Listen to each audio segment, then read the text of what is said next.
Le damos la bienvenida, ahora seguimos en el cine, en este caso por Infancia Clandestina, que se estrena aquí en las salas este jueves, a Benjamín Ávila, su director. Bienvenido, Benjamín, gracias por venir. Y a Teo Gutiérrez Moreno, actor. Teo, me hablaron maravillas de tu actuación en la película. Un actor notable, realmente un actor notable. Teo estás condenado a seguir actuando toda tu vida. Estaría bueno. Pero qué sé yo. Teo es el protagonista y viene a ser Benjamín. Digamos, de algún modo la historia, vos cuando eras chico, de alguna manera. Digamos, la historia, igual yo cuando sucedió la historia real, mi vida, digamos, yo tenía 7 años y mi hermano mayor tenía 8. Y de algún modo con Marcelo Müller, el co-guionista, que es un amigo brasilero, lo que hicimos fue juntarnos, mi hermano y yo, y ponerlo a un nene de 12 años, aunque tiene 14 ya porque pasó el tiempo, pero tenía 12 en ese momento, y ponerlo en un cuerpo de un niño de 12 años. ¿Cómo es esa relación entre el pasado y el presente y contar la propia historia? Porque en realidad estás contando tu propia historia con recursos estéticos. Para mí la película es excelente, lo puedo anticipar sin lugar a dudas, ¿no? Contanos un poquito esto. Digo, es un proceso de mucho tiempo, digamos, ¿no? Me llevó, al principio lo que más trabajamos con Marcelo fue en tratar de que justamente dejara de ser una película autobiográfica. Yo tenía muy claro al principio que no quería contar mi historia, sino que estuviera basada en mi historia, que había un montón de cosas. Porque si yo hubiera hecho una película autobiográfica, el tema de la película hubiera sido otro, claramente hubiera sido otro. Y yo tenía muy claro qué cosas quería contar y qué cosas quería hablar sobre esta época que viví. Y este distanciamiento con mi propia historia, este trabajo de construir una película y no un reflejo de mi propia experiencia, creo que ayuda un poco a eso, a tener una historia cinematográfica. A mí me parecía interesante también que la mirada en la peli es un relato de una familia en los 70, una familia militante en dictadura, y lo que le pasa a este nene con unos papás militantes militando activamente, que eligen quedarse además en un momento muy complicado de nuestra historia, y cómo este nene tiene que desdoblar su identidad y armar situaciones desde lo que es la militancia de sus padres a lo que es la vida cotidiana de este nene. Por lo tanto, por lo menos en el relato no aparece la típica película de la dictadura, sino que hay una mirada diferente en la dictadura, en este ser cotidiano de este nene. Absolutamente. No es una película habitual, no es el punto de vista que estamos acostumbrados. Claramente no lo hubiera hecho si ya hubiera habido una película que ya hubiera tocado este tema de esta manera, digamos. Me hubiera sentido como hijo, me hubiera sentido satisfecho si alguna película me hubiera reflejado lo suficiente, digamos. Y me parece que la idea fue como justamente hablar desde nosotros, hablar de ese cotidiano que yo recordaba, de esa felicidad que teníamos en esa clandestinidad, porque siempre se construyó, y entiendo por qué se llegó hasta el día de hoy, hablando de que la militancia está como asociada a la muerte, digamos. Entiendo que esa construcción del discurso hasta el día de hoy haya sido, yo no la recuerdo de esa manera, y no fue así.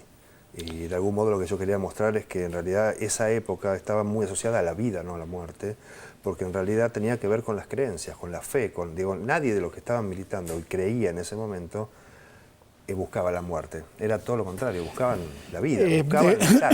De cualquier manera, hay un tema que es la contraofensiva montonera, que sería el marco de la película, el marco histórico de la película, donde hubo muchísima muerte. Claramente, pero obviamente no en la película. No niego la muerte, lo que digo es que quienes estaban y estábamos en esa época no buscábamos la muerte o no buscaban la muerte. No era el objetivo final la muerte. Se ha asociado mucho a la militancia asociada a la muerte, como si fuera una consecuencia directa de que uno milita para morir. Y no es así. Uno milita porque cree, para vivir y cambiar, para avanzar, para ir hacia adelante, no para morir. Y esa construcción social, ese concepto asociado a la militancia que se ha generado hasta el día de hoy, no es representante de los hijos. No, y hay algo en la peli muy lindo que es la historia de amor entre los chicos, que le da un aire distinto. A ver, y con Teo, por ejemplo, Teo, vos por supuesto, cuando transcurre la peli en los años, vos no estabas ni en proyecto, Teo, te lo tengo que decir. ¿Vos entendías lo que estabas actuando? ¿Entendías ese momento histórico? ¿Cómo hace un nene de 12 años para entender algo tan complejo que a lo mejor los grandes todavía no entendemos a veces? Es que tuvimos un trabajo largo con mi coach y con Benja y con un par de gente más, ¿viste? Que me contaron bien. Igual yo tenía un poco la idea, ¿viste? Pero no sabía lo que era la contraofensiva. Sabía lo que había pasado en la época esa, pero no sabía exactamente. Y nada, fue fue difícil y un poco aprenderse, pero igual fue re divertido. O sea. ¿Qué es lo que más difícil te resultó de tu trabajo? A lo mejor las escenas de amor, a lo mejor hay beso, y el beso debe ser complicado, ¿no, Benja? Y teniendo a 40 tipos atrás. No, ¿fue tu primer, te lo pregunto bien, ¿fue tu primer beso? No. No, pero por favor. Por favor. Me extraña, Bueno, pido mil disculpas. me extraña de vos. Yo mi primer beso me lo di a los 15. Bueno, Era re vieja, lo ¿no? tuyo era un- Atrasaste. Era re vieja, sí, me Y imagino. un personaje como el de Cristina Vanegas, ¿qué pensás, la abuela? Que hace una abuela como medio enojada con esta militancia, No, ¿verdad? lo hace desde el lugar que estaban en O esa del miedo, época. digamos, Absolutamente, quizás, claro, desde el miedo, claro. desde el pánico de que puedan matar a los suyos, digo, de ese lugar de madre, digamos, ¿no? El personaje de Cristina fue muestra a las abuelas cómo eran en esa época. Digo, una cosa que me gustó mucho en uno de los procesos de montaje, fui abuela, porque yo tengo mucha relación con la abuela de Plaza de Mayo hace mucho tiempo, hice un documental nietos, uno de mis hermanos es uno de los 106 nietos recuperados hasta el día de hoy. Digo, mi vida entera está cercana a abuelas. Entonces fui abuela una vez el año pasado, y estaba montando la película, entonces me preguntan los chicos, ¿en qué andás? No, estoy con la peli, ¿y cómo va? Les muestro unas escenas si quieren, empecé a mostrarlas. Y de repente aparece Estela, y, hola Benja, ¿qué tal? Y bueno, estoy acá viendo algunas escenas, y estaba esta escena, que era la discusión con la abuela, que yo no sabía si mostrársela o no sabía en qué lugar y cómo iba a reaccionar. Dije, bueno, más así. A ver, Estela, mira, tengo una escena donde están ustedes. ¿Quieres verla? Bueno, dale. Pongo play. Y claro, cuando termina la escena, la reacción de ella empezó como a ser, sí, Benja, tal cual, era así, éramos así, qué bárbaro, qué verdadera esta película que estás haciendo, Benja, realmente te felicito, qué necesario, qué bueno, éramos así, no entendíamos nada, teníamos mucho miedo, de algún modo me dio como la veña de decirme, loco, vas por buen camino, pero porque en realidad estabas tocando cosas y mostrando algo que no era el lugar desde el coraje, desde la valentía que todos conocemos de las abuelas hoy. Era desde el previo a que le sacaran a sus hijos, que era ese lugar del cotidiano. Entonces, me parece que la película lo que trata de reivindicar es el momento, las emociones de ese momento, previo al saber de todo lo que sucedió. Y hay un diálogo, perdón, dale. No. Ir un poco a tu historia en cuanto a tus padres, ¿los mataron a los dos? ¿Los desaparecieron a los dos? La pareja de mi mamá lo mataron y mi mamá desapareció. Bien. ¿Con quién quedas vos cuando...? Al final de la película narra un poco, me dejan en la casa de mi abuela, y mi abuela llama a mi papá, que estaba viviendo en Tucumán, y me fui a vivir con él.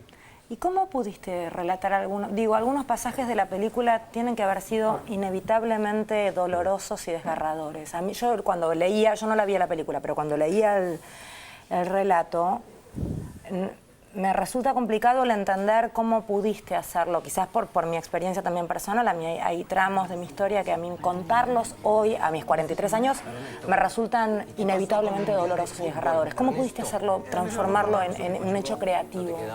Mira, yo digo, para mí no es una catarsis la película, no fue una catarsis. Digo, para mí la tenía que hacer, era como una especie de mandato. ¿Por qué? Y de algún modo, yo cuando supe que quería dedicarme al cine hace, no sé, a los 13 años, me definí que quería ser director de cine, supe que algún día iba a contar la historia de mi infancia. Pero por ahí no es una catarsis. Entonces, desde ese lugar lo que quise hacer fue un proceso personal, pero era una cuestión que yo tenía que hacerlo esto. De algún modo era una deuda que yo me debía con mi propia historia y mi historia familiar. Tenía que ver más con mi familia que con otra. Digo, la catarsis la hago en otro lugar, la hago con mi psicólogo, con mi familia todos los días, con mis hijos, digo, lo hago en mi propia elaboración. La catarsis claramente no fue catártica en ese sentido. Pero hay un diálogo entre la generación de tus padres y la tuya, me parece, Pero es un en la diálogo que película. tenemos siempre. Sí, Digo, sí. Siempre hemos tenido un diálogo muy que rosa y que como un poco lo que pasa con la abuela, digamos, ¿no? Que es el lugar de choque, pero que el abrazo es lo más importante, digamos, ¿no? Hay un lugar donde la película plantea que lo importante es esto, ¿no? Es el tacto, es el que estamos acá, en que te creo, te confío, digamos, es el lugar más cercano de la familia. Eso es lo que realmente siempre sobrevive en todos los conflictos familiares. Y me parece que eso es lo más importante, y de eso quería hablar, digo, quería hablar del lugar absolutamente humano y no de las ideas, no es una construcción de las ideas, no es un debate ideológico la película. Sí, y hay que destacar que te animaste también a convocar a una actriz, y con esto cerramos, Juanchi, que a lo mejor desde el prejuicio uno no hubiera pensado para trabajar en una película así, como es Natalia Oreiro también, ¿no? Y Porque eso también es Natalia osado, demuestra audaz. que es una actriz Qué buena mayúscula. actriz, qué buena actriz. En mayúscula, y creo que el elenco entero está, acá tenemos un gran Escúchame, futuro. ¿cómo te ves trabajando en televisión? Y medio, No. yo creo que es como más rápido, ¿no? Es muy exigente, tenés que ser bastante buen actor o ser bastante correcto. ¿Y con el cole cómo hiciste, Teo? Y falté, pero más o menos. No, se filmó en vacaciones la primera parte. Falté un par de veces. ¿Cómo ahora- fue elegido él? ¿Cómo fue elegido? Hicimos un casting largo, un casting bastante largo, que duró como 3 meses de laburo, con María Laura Berch, que es la coach de los chicos, y hicimos un laburo bastante largo, y este fue como día a día. Teo fue como creciendo en los castings y asegurándose, sintiéndose como muy seguro. Pasó de mirarla a María Laura, decirle, ¿pero estás actuando? ¿No? Porque no entendía que estuviera diciéndole en serio, decía, qué buena actriz que sos, en medio de la improvisación, a hacer lo que hace en la película, que es una cosa increíble. ¿Ahora estás trabajando en algún proyecto, Teo? No, Es ninguno. como que lo estás haciendo batería, ¿no? Ah, bueno, Futuro no, Sí, gran no, es re guitarrista, difícil la batería. gran muy difícil. guitarrista y más o gran menos. batero. ¿Y desde cuándo estudias teatro? Nunca estudié teatro. Apa. Estudié un mes en el San Martín, pero no pude, o sea, me costó, no sé si me costó, pero no me gustó, no era para mí. Ok, ¿y cómo te presentaste entonces en un casting si nunca estudiaste teatro? Trabajamos, lo Paca, conocí haciendo cosas de paca paca. Ah, ok. Hacíamos cosas con escuelas públicas, se iba anotando chicos. Ok, mira qué y interesante. ahí lo conocimos. Bueno, la peli viene deambulando, en el buen sentido de la palabra, por algunos festivales importantísimos, Sí. entre ellos el de San Sebastián, ganó un premio, ¿verdad? Sí. El premio Casa de América en el cine en construcción. construcción del Festival de San Sebastián. Se están yendo ahora de nuevo, ¿es Y un correcto? año después estamos volviendo a... O sea, la película se estrenó mundialmente en Cannes. Nada Ahora, menos. Nada menos, sí. Fue ¿Estuviste ahí en la gala? Y no me lo iba a perder. Chusmeame claro. todo, negro. Fue espectacular. Después, si querés, te cuento todo. Perdón, y siendo una peli tan argentina en algún sentido, con una cuestión tan, si querés, de nuestras orillas, Ajá. ¿se entendió lo Mira, que te pasa, cuento ese una lenguaje, anécdota ese clima muy en Cannes, concreta. nada menos? Voy a contar algo que pasó ahora en Toronto la semana pasada, Ajá. que estuvimos en Toronto. Había un diálogo con el público al final de la proyección y se levantó un tipo de 75 años de Sudáfrica, una chica de 30 años de Ucrania, 2 chicas de Irán, una de 20 y otra de 24, y todos dijeron, yo soy Juan. Y de algún modo empezás a dimensionar cómo, digo, qué es lo que dice el personaje al final de la película, digamos, ¿no? Todos dijeron, yo conozco lo que siente ese chico. Es Porque que es muy soy yo. emotiva, la película es muy emotiva. Es difícil que no llores viendo la película. Sí, sí. A Es ver, difícil. A ver, es una película que nosotros la trabajamos de... Yo sabía que era una película inevitablemente dramática, porque la historia era dramática. Nunca la trabajamos desde ese tono. No, tiene humor, tiene amor, Exacto, tiene porque la vida tiene cotidiana. todos esos costados que termina, aunque sea terriblemente dramática, la película, la historia sea dramática, no el tono es dramático, porque en realidad nosotros no vivimos en un tono dramático. Somos tangueros, pero no tanto, digamos. Y me parece que en ese sentido tenemos como una capacidad del disfrute y de la risa y del amor muy alto. Entonces, me parece que eso es también lo que yo recordaba mucho de cuando era chico.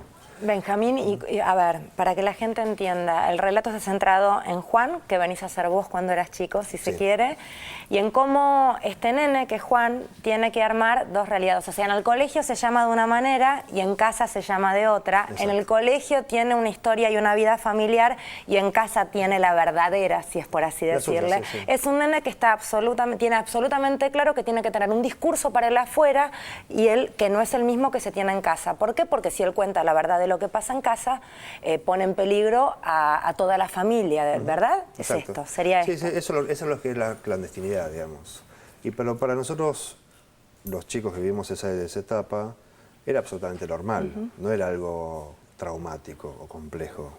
No lo era. Digo, Yo creo lo que sí. traumático... Depende cómo lo vivas. Digo, no lo fue en tu caso, no lo fue en tu Claro, caso. claro. Lo voy a aclarar Exacto. porque Pero hay muchos casos que este sí. es el trabajo de los chicos. Digo, yo trabajo con chicos hace mucho tiempo.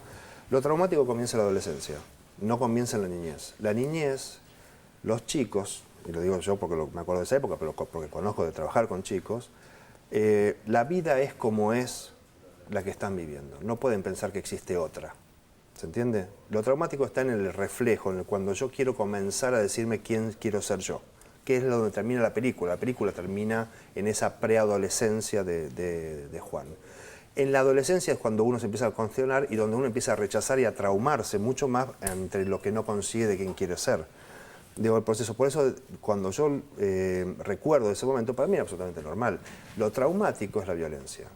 Lo traumático es la ausencia. Lo traumático es, para mí, que me hayan sacado a mi hermano, que yo recuerdo que me hayan sacado a mi hermano, que me hayan llevado, que me hayan interrogado, digo, eso sí fue traumático para mí, muy traumático, extremadamente traumático. Digo, es un lugar donde el miedo se instauró en el proceso más íntimo de mi personalidad. ¿Qué edad tenías cuando te interrogaron? 7 años. 7 años. ¿Te interrogaron a los 7 años? Sí, no fue violento, digamos, el interrogatorio. No fui picaneado, digamos. Y ya, claro. Era como un exceso, sino, pero sí, me interrogaron a los 7 años. Querían sacar información. Y yo era una buena fuente de información, digamos. ¿Y ese miedo te acompaña en algunos momentos? Y me va a sobrevivir a toda la vida, sí. Conozco el miedo, conozco lo que significa estar próximo a la muerte, digamos, y sentirse que uno está ahí, a un balazo de la vida. Sí, y además hay un quiebre, ¿no? Se lo llevaron y de repente empezó como otra vida, es rarísimo. Otra vida y eso. esta cosa, y la pregunta, ¿dónde están? Sí. Digo, que es un lugar de los que somos hijos desaparecidos, tengo la sensación de que es un lugar que, a ver, no saber dónde ir a llorar, a putear, a hacer algo, es el lugar más duro del hijo desaparecido. No sé qué pasa con los hijos de padres que saben dónde están, de hijos asesinados. Yo a mi vieja no sé dónde ir a putearla, ponerle. Digo, no solo a llorarle y amarla, digamos. Digo, a descargar las emociones que uno tiene con respecto a su propia historia, a su propia biología y a su propia familia, digamos, ¿no? Alfredo quiere hacer una pregunta. Cuando vos mencionabas la recepción que tuvo la película en Abuelas, ¿cuál fue, si tenés alguna respuesta o algún tipo de reacción de militantes de esa época, digamos, de políticos que fueron montoneros o que estuvieron cerca de la juventud peronista? ¿Les gustó o no les gustó? ¿Le pareció que banalizaba ese mundo idílico de, como vos mencionabas, de la militancia? Mirá, lo primero que hice cuando terminé el guión fue ir a darles el guión. Digo, yo creía que claramente iba a ser una charla generacional, digo, donde me iban a decir de todo después de leer el guión. Y todas las veces que fui a sentarme con ellos, que por lo general era un almuerzo, me devolvían el guión y me decían, quebrándose la voz, diciéndole, es tal cual, era así. Entonces hay un lugar donde la verdad, donde transitar esa verdad, volver a revivirla desde ese lugar para ellos fue como muy fuerte, sobre todo porque la película no habla de si está bien o está mal algo, está lo que pasaba y que lo que valía la pena en ese momento era lo que sucedía entre nosotros, ese amor, ese lugar de las relaciones, de lo que volvíamos, digo, ¿qué es lo que perdimos nosotros? Eso fue lo que perdimos. Los hijos que perdimos fue eso, ese momento, ese instante de estar con los padres, eso fue lo que perdimos. Entonces me parece que lo lindo, o lo que menos mal que pasó, porque si no hubiera sido un debate, lo cual yo no hubiera movido una letra, digamos, sobre eso, si no hubiera sido aceptada, digamos. Pero por suerte fue todo lo contrario, se la apropiaron y dijeron, ahora entiendo, también muchos me dijeron, y esto también me gustaba, ahora entiendo a mi hijo cuando me reclama tal cosa, ¿no? Digo, desde ese lugar de poder entender, sí tener capacidad de ponerse en el lugar del otro, cosa que quizás como nuestros padres fueron los mártires, los que fueron perseguidos, los que sufrieron, nosotros somos los hijos, no somos esos. Es un lugar más difícil, digamos, de transitarlo. En cambio ahora dicen, pero ustedes también. No porque nosotros no estamos, sufrieron, sino porque también la vivieron, también fuimos protagonistas de esa historia y también la vivimos esa historia. Digo, yo no hablo desde el lugar de lo que leí, sino hablo desde el lugar de lo que sentí, que es como un lugar un poco más genuino, digamos. Marian, sí. Vos contabas que no se trata de hacer una catarsis a través de esta película, pero quería saber qué te pasó cuando la viste completa, ¿no? Digo, como espectador. Bueno, es difícil porque uno cuando hace una película creo que la ve 850 veces, digamos, pero hay un momento donde uno se distancia y puede volver a verla, digamos, que me pasó hace poco. Pues tuve como 2 meses sin verla y la volví a ver en cine, encima, que es como muy diferente la relación y mucha emoción. De algún modo orgullo, me gusta la película, qué sé yo, la veo y me gusta, entonces es como algo que no es habitual en mí. Todas las cosas que yo hice por lo general soy muy crítico y esta me siento y me gusta y creo que logramos lo que quería contar. Bueno, yo le pregunto a Teo eso, porque Teo también la veo, Salvo se vio ahí. ¿Qué pasó cuando te viste en la pantalla? Lo que pasa es que lo vi una vez en una función en el Gomón, más íntima, pero después lo vi con mis familiares y con gente de prensa, creo que era. Y nada, ahí la segunda vez lo vi más, no me vi tanto a mí, sino vi la animación, la música y los demás actores y otras cosas que me di cuenta que no la había visto. ¿Cuáles fueron tus maestros en materia cinematográfica? O sea, ¿con quién estudiaste? Estudié ¿Qué en la tipo de UBA, cine querés seguir haciendo? Imagen y sonido en la UBA y uno de mis grandes maestros fue Ricardo Alventosa, que era un director de esa generación maravillosa. Y después la Chiqui González, Carlos Matus, todos rosarinos. Carlos Matus es más de teatro. De teatro, yo trabajé en la lección de anatomía como asistente de dirección y aprendí mucho y él fue como mi maestro cultural, digamos, fue un tipo que me enseñó mucho a nivel cultural. Tengo grandes como maestros y después tengo mis referentes cinematográficos, digamos, ¿no?